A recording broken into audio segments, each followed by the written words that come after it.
تتم الصالحات وبفضله تحصل الدرجات والمقامات.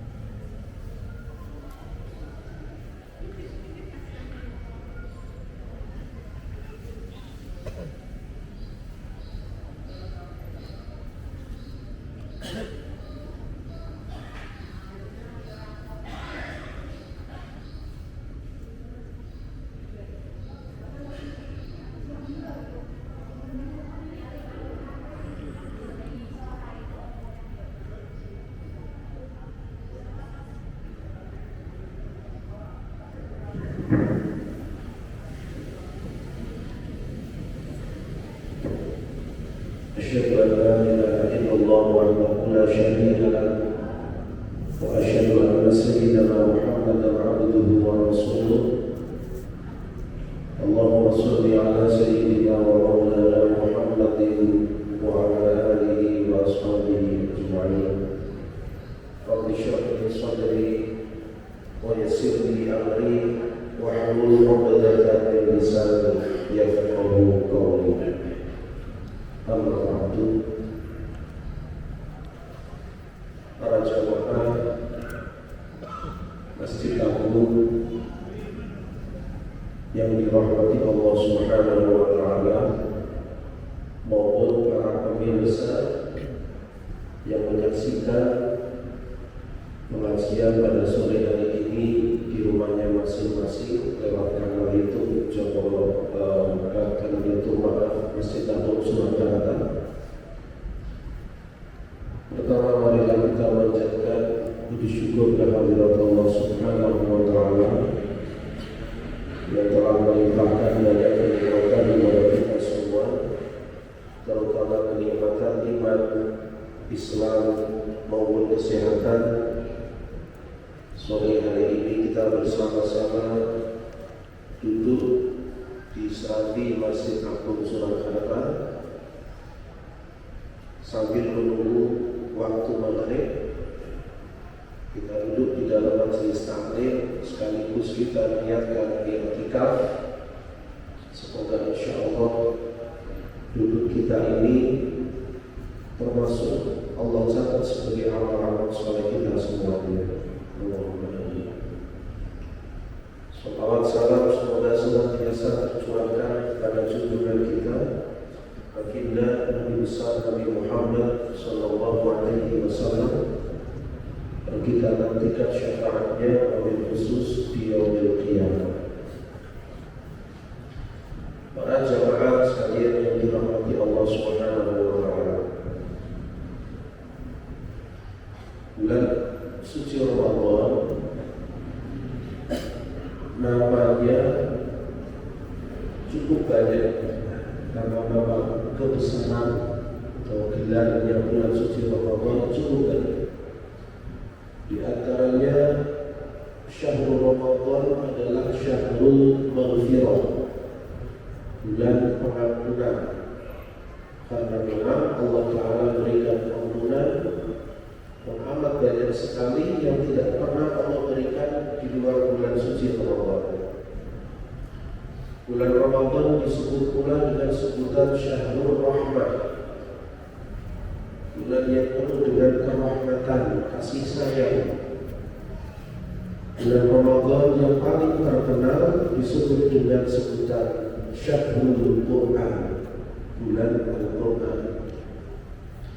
Karena di dalam bulan suci Ramadan Allah turunkan Al-Quran, tepatnya diturunkan pada saat Lailatul Qadar, tepatnya diturunkan pada saat Allah Subhanahu wa taala turunkan takdir-takdir di alam semesta.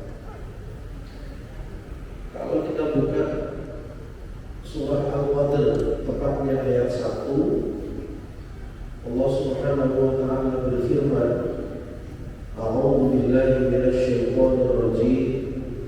Bismillahirrahmanirrahim. Inna anzalna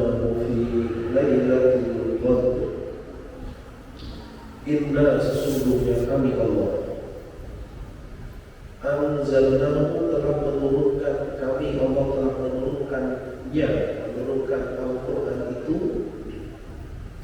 artinya menurunkan di dalam satu jumlah fi Lailatul Qadri, di dalam Lailatul Qadar atau malam takdir.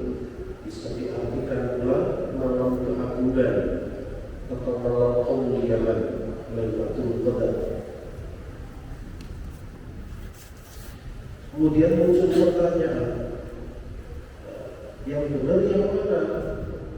Antara Allah turunkan Al-Quran di Lailatul Qadar, ataukah Allah turunkan Al-Quran mulai Rasulullah SAW usia 40 tahun sampai dengan 63 tahun? Berarti diturunkan secara berangsur-angsur. Mana ini yang benar? Semuanya benar, hanya saja waktunya yang berbeda. Yang diperingati nuzulul Quran itu bukan diturunkan Al-Quran secara berangsur-angsurnya, tetapi diturunkan Al-Qurannya secara jumlah wahidatan, satu jumlah. Disebutkan di dalam banyak sekali riwayat. Bisa menjadikan jumpai di dalam kitab-kitab tafsir seperti Ibnu Katsir, Qurtubi, Nawawi, As-Sawmi, bahwasanya Allah Subhanahu wa Ta'ala mengutus malaikat Jibril. Allah Ta'ala mengutus malaikat Jibril untuk mengambil Al-Quran dari Lauhil Mahfuz. Mengambil Al-Quran dari Lauhil Mahfuz, yang mana Lauhil Mahfuz itu tempatnya. Kalau kita pernah mengkaji hadis tentang Mi'raj, yang mana hadis tentang Mi'raj itu cukup banyak juga. Di antara keterangan-keterangan hadis tentang Mi'raj, ketika Rasulullah SAW naik ke langit yang pertama, jaraknya antara dunia dengan langit pertama 500 tahun perjalanan. Naik lagi ke langit yang kedua 500 tahun perjalanan lagi. Naik lagi terus sampai dengan langit yang nomor 5. Ya, di langit yang nomor 5 lantainya seluruhnya dari perak. Kemudian Rasulullah naik lagi ke langit yang nomor 6, seluruh lantainya dari emas. Rasulullah naik lagi ke langit yang ke-7, seluruh lantainya terbuat dari batu berlian yang merah. Kemudian langitnya habis, perjalanan Mi'rajnya belum habis. Rasulullah SAW masih naik lagi ke tingkat yang ke-8, langit sudah habis. Tingkat yang ke-8 ini adalah puncak dari Sidratul Muntaha. Yang mana Sidratul Muntaha itu adalah sebuah pohon yang besar sekali. Daun-daunnya seperti halnya telinga-telinga gajah. Bukan telinga gajah sing terlodor Idul Fitri itu bukan. Telinga gajah beneran karena gede-gedenya ya. Kemudian keindahannya digambarkan oleh Rasulullah SAW ketika tertiup angin sepoi-sepoi, maka berkilau penuh dengan warna-warni yang indah. Tidak ada manusia yang mampu menggambarkannya. Itulah Sidratul Muntaha, yang mana akarnya berada di langit yang nomor 6. Kemudian tinggi pohonnya menjulang melewati langit nomor 7, dan ujung dari Sidratul Muntaha adalah di tingkat yang ke-8. Tingkat yang ke-8 Rasulullah Mi'raj itu disebut dengan kursinya Allah Subhanahu wa Ta'ala. Maka ujung Sidratul Muntaha itu adalah kursinya Allah Subhanahu wa Ta'ala. Disebutkan dalam riwayat bahwasanya seluruh lantai kursinya Allah Ta'ala, seluruh lantai kursi Allah Subhanahu wa Ta'ala itu lantainya dari mutiara putih. Perjalanan Mi'raj kemarin masih belum usai. Nah, sekarang kita tahu bahwasanya posisi kursinya Allah itu di atas langit nomor 7, yang mana memang seluruh dunia dan 7 lapis langit ini diwadahi oleh kursinya Allah, diselimuti, diwadahi oleh kursinya Allah. Bahasa Arabnya wasi'at kursiyyuhus samawati wal ardh, memuat kursinya Allah Ta'ala, memuat 7 lapis langit dan bumi. Perjalanan Mi'raj dilanjut. Rasulullah SAW masih naik ke tingkat yang ke-9. Nah, di tingkat yang ke-9 ini Rasulullah SAW sudah tidak menurunkan lantai. Jadi sudah tidak ada lantainya, tidak ada aktivitas malaikat bilang ini, tidak ada kehidupan lagi secara normal, kehidupan normalnya langit. Di tingkat yang ke-9 ini cenderung seperti hanya ruang hampa. Nah, ruang hampa inilah maka disebutkan di dalam hadis dengan istilah al-mustawa. Dan di al-mustawa ini disebutkan oleh Al-Imam Ja'far bin Hasan bin Abdul Karim al-Barzanji di dalam kitabnya ila an sami'a sharifal aqlami bil umuril matudiyah.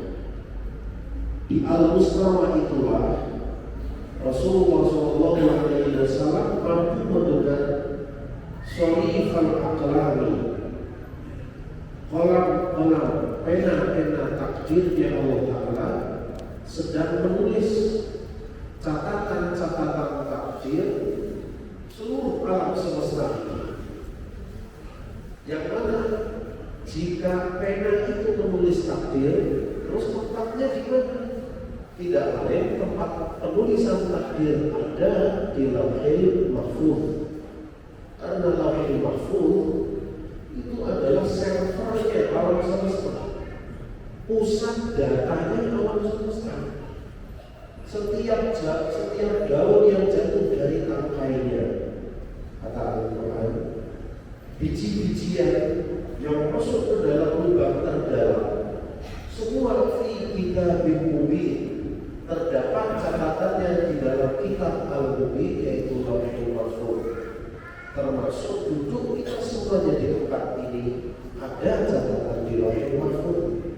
Seluruh kejadian alam semesta mulai Allah ciptakan alam semesta sampai dengan nanti hari kiamat datang ada catatan di Lauhul Mahfuz. Termasuk Al-Quran 30 juz berada catatannya itu di Lauhul Mahfuz. Maka kejadian nuzulul Quran, Allah perintahkan malaikat Jibril mengambil Al-Quran yang disimpan di Lauhul Mahfuz. Para jin-jin yang menjadi partnernya Mbah Dukun, mereka yang suka menebak ramal, kemudian ramalan yang pas, tebakannya benar, karena mendapatkan ilmu dari para jin. Jin itu mencuri pendengaran di Lauhul Mahfuz. Tetapi setelah Allah Ta'ala utus, Allah Ta'ala kehendaki Rasulullah SAW terlahir di dunia, seluruh langit-langit Allah telah dilapisi nur yang tebal sehingga para jin tidak bisa lagi mencuri pendengaran di Lauhul Mahfuz. Bahaya. Kalau Al-Quran dicuri pendengarannya bisa dipalsukan, bisa dioplos itu Al-Quran dengan bacaan-bacaan bahasa Arab yang lain. Allah melindungi Al-Quran, Allah sendiri yang menjaga Al-Quran. Malaikat Jibril mengambil Al-Quran 30 juz dari Lauhul Mahfuz. Yunsefu kata-kata mengambil itu bukan dikategorikan kepada sebuah benda, karena Al-Quran bukanlah benda. Al-Quran artinya adalah bacaan. Iqra bacalah. Memang Al-Quran itu bacaan. Sedangkan pada usulan sahabat Umar bin Khattab supaya Al-Quran dibukukan, kemudian direalisasi pada zaman pemerintahan Amirul Mukminin Sayyidina Utsman bin Affan, sampai hari ini Al-Quran semuanya harus Utsmani, ya, ini disebut dengan mushaf Al-Quran. Sedangkan Al-Qurannya sendiri itu bacaannya. Jadi malaikat Jibril datang ke Lauhul Mahfuz, berarti mengambil Al-Quran, membaca Al-Quran. Bismillahirrahmanirrahim. Alif Lam Mim sampai selesai itu, sampai selesai. Bedanya karena ini adalah malaikat Jibril membaca Al-Quran, titah agung dari Allah Subhanahu wa Ta'ala, yang mana malaikat Jibril tidak lain gurunya Al-Qurannya Rasulullah SAW. Maka sekali baca malaikat Jibril sambut hafal 30 juz. Beda dengan kita, bacanya 30 kali, bukan apa-apa. Malaikat Jibril sekali baca hafal 30 juz. Kemudian malaikat Jibril membawa Al-Quran yang telah dibacanya 30 juz itu menuju ke langit pertama. Malaikat Jibril turun melewati kursinya Allah Ta'ala, turun lagi melewati seluruh langit, mulai dari langit 7, 6 sampai dengan langit yang kedua. Langit yang kedua dan sampailah malaikat Jibril di langit yang pertama. Langit yang pertama dinamakan juga sama di dunia, langit dunia. Disebut dengan langit dunia karena memang langit pertama itu musytarikatun baina sama'il haqiqi wal ardi. Disebut dengan langit dunia karena langit yang pertama itu tengah-tengah antara langit yang hakiki, yaitu langit nomor 2, wal ardi dan dunia dan bumi. Dan di langit yang pertama ini kemudian malaikat Jibril membacakan dikte Al-Quran, semangat Al-Quran yang nyemat, yang didikte adalah mereka para malaikat pencatat Al-Quran, namanya malaikat As-Safarah Al-Kiramil Bararah. Malaikat Jibril membacakan Al-Quran 30 juz, disemat, dicatat secara rinci oleh malaikat As-Safarah Al-Kiramil Bararah 30 juz. Dan kemudian oleh malaikat Safaratil Kiramil Bararah, Al-Quran 30 juz itu disimpan di dalam satu tempat mulia yang menjadi kiblatnya penduduk langit pertama. Tempat itu dinamakan dengan nama Baitul Izzah. Baitul Izzah. Sedangkan di langit yang ketujuh seluruh kiblatnya ahli langit dinamakan Baitul Ma'mur. Jadi di langit pertama ada Baitul Izzah, di langit ketujuh ada Baitul Ma'mur. Kalau saja ada benang yang ditarik dari langit ketujuh Baitul Ma'mur melewati tembus melewati langit 6, 5, 4, 2 terakhir sampai langit yang pertama, mesti akan pas berada di atasnya Baitul Izzah. Jadi nyambung antara Baitul Ma'mur di langit nomor 7 nyambung sampai dengan Baitul Izzah di langit nomor 1. Kita sampaikan ilmu semacam ini disebut ilmu ghaib. Semuanya ghaib. Pulau aku sih jenengan boten kertas. Pulau tambah-tambah jenengan boten kertas.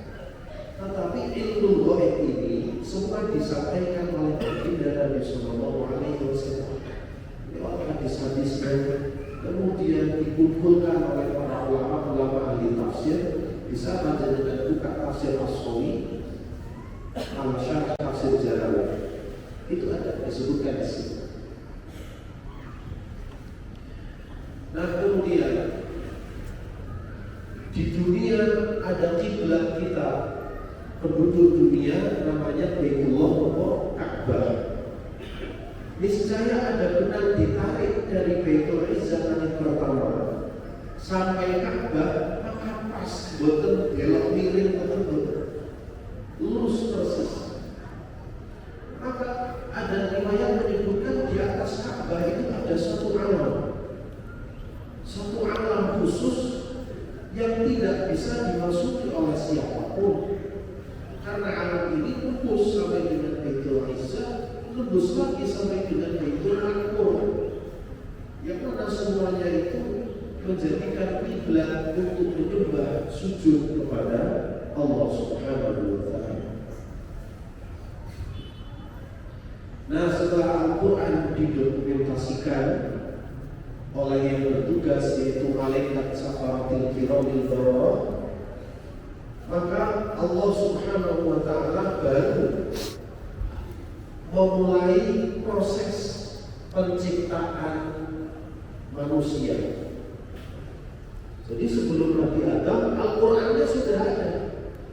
Maka Al-Quran itu adalah kalam yang kuno, kalamun qadimun, kalam yang qadim. Qadim itu definisi mirip qadim adalah kuno. Namanya qadim. Beda dengan awal. Awal itu adalah lawan katanya akhir. Sedangkan qadim itu berarti lebih dulu dari awal. Bisa pula diartikan qadim itu berbeda definisinya dengan awal. Karena awal itu berarti ada tani, ada tawid, ada rabi. Sedangkan qadim butuh muat saingannya. Berarti Al-Quran itu adalah kalamnya Allah yang sungguh-sungguh qadim, azali. Kemudian Allah Subhanahu wa Ta'ala mempunyai rencana. Allah ciptakan Nabi Adam alaihissalam. Kemudian Nabi Adam ditiupkan roh lewat ubun-ubun sini. Masuklah roh tersebut sampai di lututnya Nabi Adam alaihissalam. Rohnya belum selesai, baru sampai lutut. Nabi Adam wahid hancing Nabi Adam wahid. Kita manusia kalau wahid posisinya bagaimana? Miring, nopo dana apa dingkel. Dengan satu wahid dana seperti mati wahid dingkel. Nabi Adam sama, Nabi Adam wahid dingkel. Karena rohnya baru sampai lutut, maka Nabi Adam wahid, beliau jatuh dengan lututnya. Lalu beliau ketika setelah wahid mengucapkan kalimat pertama kali yang terucap oleh manusia, yaitu lafaz Alhamdulillah. Alhamdulillah. Kemudian setelah Nabi Adam sempurna diciptakan Allah Ta'ala, ditiupkan roh, maka Allah titip kepada Nabi Adam, nitip nur, nitip cahaya, yang mana cahaya itu adalah nur Muhammad Sallallahu Alaihi Wasallam. Allah ambilkan dari bawahnya arsy, yang mana bawah arsy ini adalah tingkat tertingginya surganya Allah Subhanahu wa Ta'ala. Mengenai berbagai limit surga itu di mana, arsy itu di mana. Kemudian surga di bawah arsy. Di dalam surga ada satu tempat khusus, sumber dari segala macam mata air di dalam surga.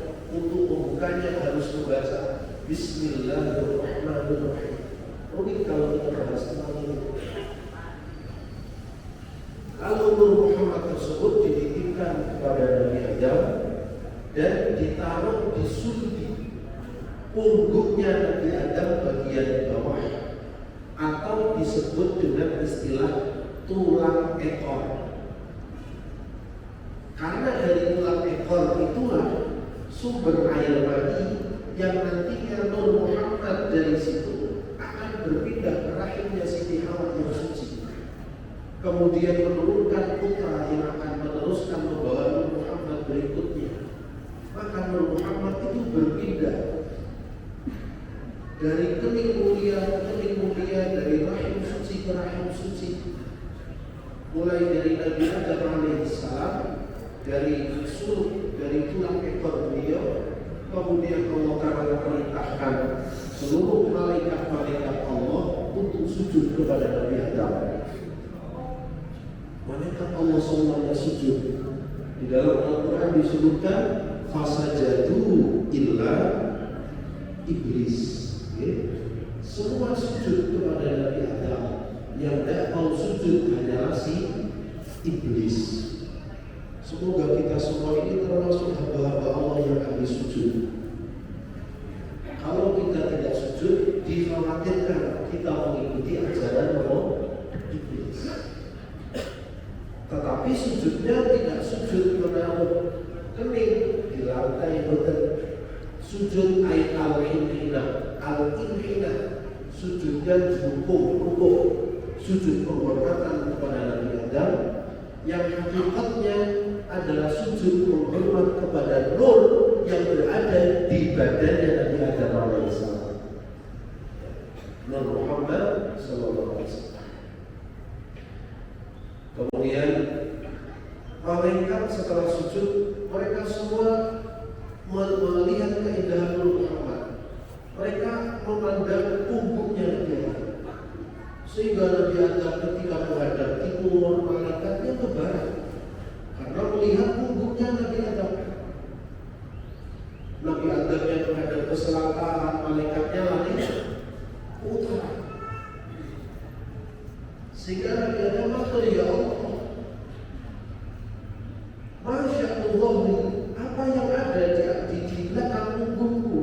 Sehingga malaikat sibuk melihat punggungku, kata Nabi Adam. Maka Allah Ta'ala berfirman, di punggungmu itu ada Nur Muhammad SAW. Mereka para malaikat takjub dengan keindahan Nur tersebut. Kemudian Nabi Adam, atau jika demikian ya Allah, jangan ditaruh di belakang, taruh di badanku yang paling mulia. Lalu Allah Ta'ala taruh Nur Muhammad itu di fisiknya Nabi Adam yang paling mulia, di keningnya Nabi Adam, ditaruh di keningnya Nabi Adam, sehingga para malaikat berubah sekarang memandang keningnya Nabi Adam. Nabi Adam tengok ke utara, malaikatnya duduk ke utara semua. Nabi Adamnya tengok ke selatan, malaikatnya duduk ke selatan semua. Sehingga waktu ini Nabi Adam itu duduk berikut malaikat ini. Sehingga Nabi Adam itu, ya Allah, kalau demikian tolong ditaruh di tempat yang malaikatnya bisa lihat, aku pun bisa melihat. Lalu oleh Allah dipindah di sini, dari telunjuk, ya, dari telunjuk, sehingga Nabi Adam bisa melihat, malaikatnya bisa melihat. Sampai akhirnya Nabi Adam dan Siti Hawa diutus oleh Allah ke dunia, diutus ke dunia menjadi khalifahnya Allah Ta'ala. Kemudian setelah peristiwa Habil dibunuh oleh Qabil, ya, ini dengan baca sendiri kisahnya. Habil dibunuh oleh Qabil, maka keseimbangan putra-putri Nabi Adam hilang. Disebutkan bahwasanya Siti Hawa, istrinya Nabi Adam itu pernah melahirkan selama 20 kali. Sekali melahirkan putra dan putri. Jadi sekali melahirkan 2 manusia, 2 orang. 1 putra, 1 putri. kelahiran di sana di surganya Allah. Yang lahir pertama kali adalah Qabil sama istrinya, sama saudarinya perempuan. Maka Qabil itu ganteng sekali. Saudarinya perempuan itu juga cantik sekali karena produk surga. Dan kalau jenengan produk dunia, wonten sing pleset, wonten sing setengah mancung, wonten sing kebablasan. Beda dengan produk surga, cantik jelita. Nah, jadi sisanya dari Qabil, Siti Hawa melahirkan 19 kali lagi. Lahirlah kemudian Habil dan saudari perempuan. Sak ganteng-ganteng Habil masih kalah dengan Qabil. Lalu Allah perintahkan kepada Nabi Adam alaihissalam supaya menikahkan putra putrinya di selang-seling. Ya. Sebagaimana Allah perintahkan dulu kepada Hablain dan Namlain. Pertama kali Allah ciptakan baik orang jin namanya Hablain dan Namlain. Mempunyai 7 anak laki dan 7 anak perempuan. Allah perintahkan untuk dinikahkan selang-seling. Sama Allah perintahkan kepada Nabi Adam untuk menjodohkan putra putrinya selang-seling. Akhirnya anak bareng si Qabil dijodohkan dengan anak nomor 2, saudarinya Habil. Kemudian saudarinya Qabil yang cantik dari surga dijodohkan dengan Habil produk dunia produk kayak produk kalau dibandingkan dengan produk surga. Qabil tidak terima Qabil. Habil, ayah kita nggak adil. Kenapa? Lah saudariku yang cantik ini dijodohkan dengan kamu produk dunia yang kurang ganteng. Nggak adil ini ayah kita. Akhirnya proteslah kepada Nabi Adam. Nabi Adam kemudian mengatakan, ayo sekarang jika kalian ingin keadilan, minta keadilan kepada Allah, kurbanlah kalian. Kurban. Setelah kurban ternyata kurban yang diterima siapa? Habil. Qabilnya tidak diterima. Nah, Qabil tambah jengkel. Sudah si saudariku yang cantik ini dijodohkan ke Habil, Allah juga terima kurbannya Habil, bukan kurban saya. Dibunuh si Habil oleh Qabil. Maka tidak seimbang. Putranya Nabi Adam yang harusnya 20, putrinya juga 20, sekarang putrinya umur 20, putranya tinggal 19, tidak seimbang. Qabil sudah melarikan diri dengan si saudari perempuannya itu, lari ke daerah Yaman kalau tidak salah. Lalu 100 tahun berlalu, 100 tahun terlewatkan, Nabi Adam dilanda kesedihan. Allah berikan wahyu, wahai Adam, tidak usah engkau bersedih, aku akan anugerahkan kepadamu seorang keturunan yang merupakan hadiah agung dari kata Allah.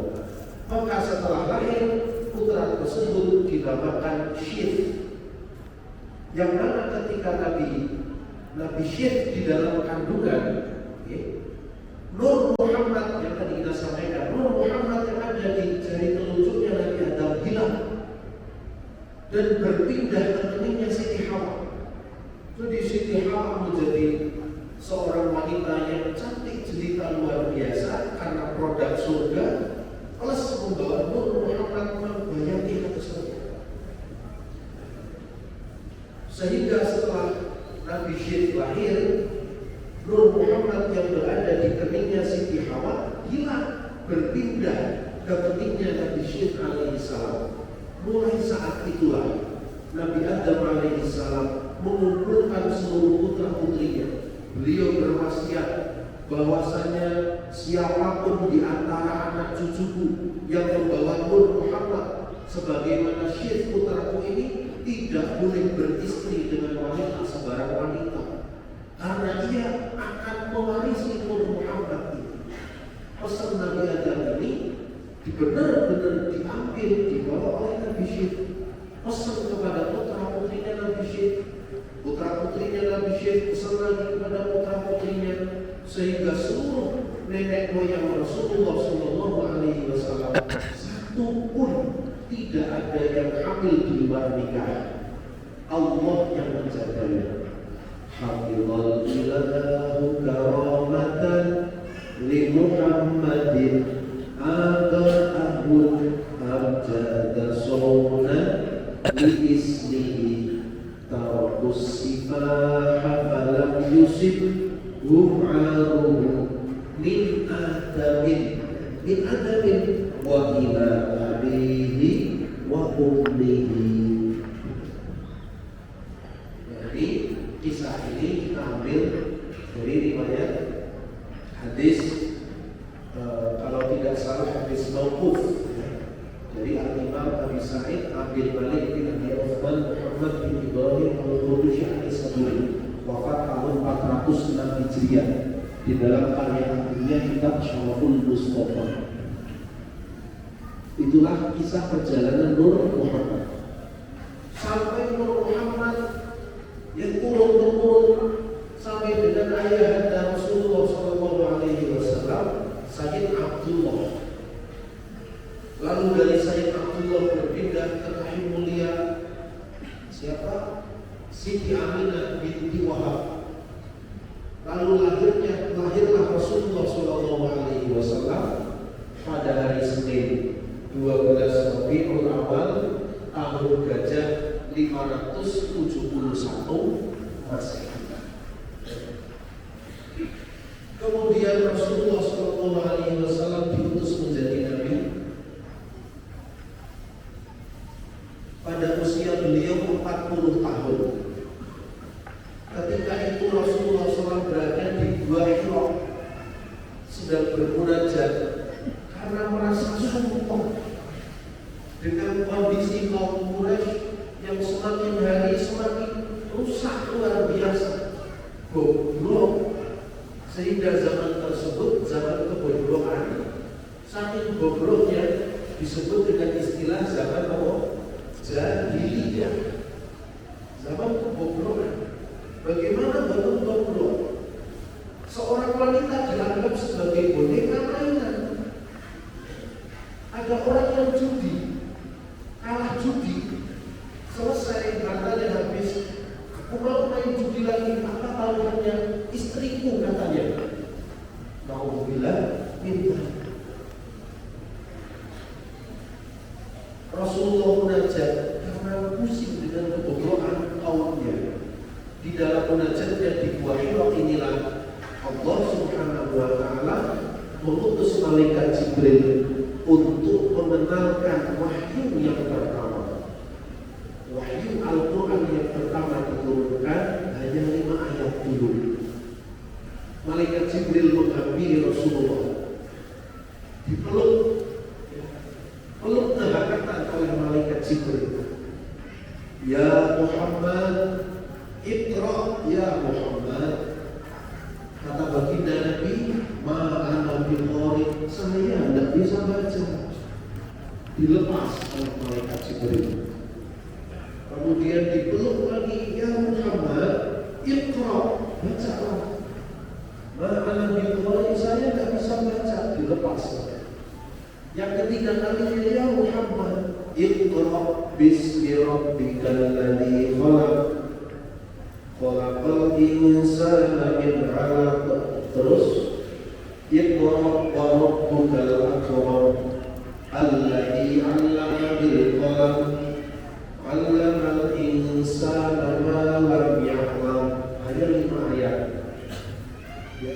Rasulullah SAW menerima wahyu pertama kali, ya. Beliau terguncang sehingga beliau pingsan, tak sadarkan diri. Sampai digotong-gotong ini Rasulullah, digotong-gotong sampai ke rumahnya Sayyidah Khadijah.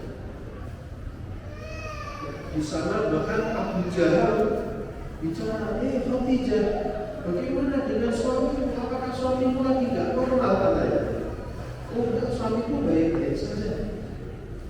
Jadi setiap wahyu yang diturunkan oleh Allah lewat malaikat Malaikat Jibril akhirnya ngambil di langit pertama tadi. Yang namanya langit pertama namanya apa? Masih ingat? No? Sampun kesukai. Betul kalau kosong itu berapa kali? Namanya apa tadi? Baitul Ma'mur. Baitul Ma'mur di langit nomor 7. Di langit nomor 1 namanya Baitul Izzah. Mudah-mudahan itu betul lagi ini. Malaikat Jibril soal ke Baitul Izzah ketemu dengan malaikat yang mencatat. Namanya malaikat sinten? Dikali dulu malaikat as-safaratil kiramil bararah. Akor malaikat safaratil kiramil bararah 5 ayat catat. Soal lagi ke rumahnya Sayyidah Khadijah, ke rumahnya Rasulullah dalam keadaan menggigil berselimut. Kemudian malaikat Jibril lapor lagi, Allah dawuhi supaya nurunkan Al-Quran. Apa ini ayatnya ini? Malaikat Jibril turun soal kepada Rasulullah, saya mengucapkan kalimat-kalimat wahyu Al-Quran. Ya ayyuhal muddathir qum fa'anzir wa rabbaka fatahhir wa rabbaka fakabbir wa thiyabaka fatahhir, dan seterusnya. Ini jadi begitu. Al-Quran diturunkan berangsur-angsur seperti ini selama 23 tahun sesuai laporan. Malaikat Jibril mau ngambil Al-Quran, lapor ke Baitul Izzah, baru turun. Mau turunkan Al-Quran lagi, lapor dulu ke Baitul Izzah lagi, baru turun. Ini terjadi selama 23 tahun. Bapak Ibu para jamaah sekalian yang dirahmati Allah Ta'ala, itulah sedikit sejarah tentang turunnya Al-Quran atau nuzulul Quran, mulai dari Lauhul Mahfuz ke langit dunia, dan secara berangsur-angsur, dan sampai hari ini angsuran Al-Quran itu terkadang sehari bisa 2 kali, 3 kali, terkadang sebulan 1 kali, ya, sampai hari ini sudah selesai. Pertama kali yang turun Iqra bismi rabbikal ladzi khalaq, terakhir kali yang turun adalah di dalam surah Al-Maidah ini. Keluar kesukaan tadi. Al-yawma akmaltu lakum dinakum wa atmamtu alaikum ni'mati wa raditu lakumul Islam dinan. Adapun susunan Al-Quran seperti ini, pertama surah Fatihah, surah Baqarah, Ali Imran, An-Nisa, dan seterusnya, itu memang sudah diajarkan langsung oleh malaikat Jibril kepada Rasulullah SAW. Sedangkan rukuk di dalam Al-Quran, waqilah dalam satu riwayat itu dari Rasulullah, dalam satu riwayat dari ijma' para sahabat. Alhasil, semoga dengan barakah nuzulul Quran ini kita menjadi lebih bersemangat di dalam tadarus Al-Quran.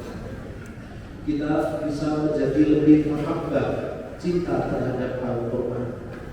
Kita semoga diberikan Allah rezeki bisa menghatamkan Al-Quran di dalam bulan suci Ramadan ini minimal sekali, syukur lebih dari sekali. Dan semoga Al-Quran selalu mewarnai kehidupan kita sehari-hari. Entah kita yang rajin membacanya atau kita yang rajin mendengarkannya. Keluarga kita semoga Allah jadikan ahlul Quran. Diri kita semoga dijadikan Allah sebagai orang pecinta Al-Quran. Banyak hadis menjelaskan keutamaan Al-Quran. Di antaranya salah satunya di dalam kitab I'anatul Talibin, di dalam salah satu sabda Nabi, Al-Quran satu huruf ketika dibaca di dalam sholatnya dalam keadaan berdiri, maka satu huruf Allah ganti pahalanya 100 kebaikan. Alif Lam Mim berarti dapat berapa? 300. Khusus bulan Ramadan itu dikali 70. Kalau 300 kali 70 ketemu ini gitu. 2400, tinggal dikalikan saja. Alif Lam Mim 30, 2400 kebaikan. Nah kalau satu kebaikan itu nasi sebungkus isinya emas, kita tidak bisa menghitung pahala. Bismillahirrahmanirrahim 19 huruf, dihitung berikut. Al-Fatihah dihitung berikut. Satu huruf Allah ganti 100 kebaikan kalau dibaca di dalam sholat dan sholatnya berdiri. Kalau sholatnya duduk maka satu huruf Allah ganti 50 separuh. Kalau dibaca di luar sholat tapi masih punya wudu, satu huruf diganti 25. Kalau di luar wudu, nggak berwudu, baca Al-Quran satu huruf 10. Khusus bagi mustami pendengar, satu huruf dapat satu kebaikan. Mudah-mudahan sekali lagi kita mendapatkan barokah agung dari Al-Quran, yang mana kejadian nuzul Quran itu tadi sejarah yang kita sampaikan terjadi pada malam Lailatul Qadar, kebetulan pas malam 17 bulan suci Ramadan. Semoga yang sedikit ini bermanfaat bagi kami maupun bagi semuanya. Banyak orang mohon maaf. Assalamualaikum warahmatullahi wabarakatuh.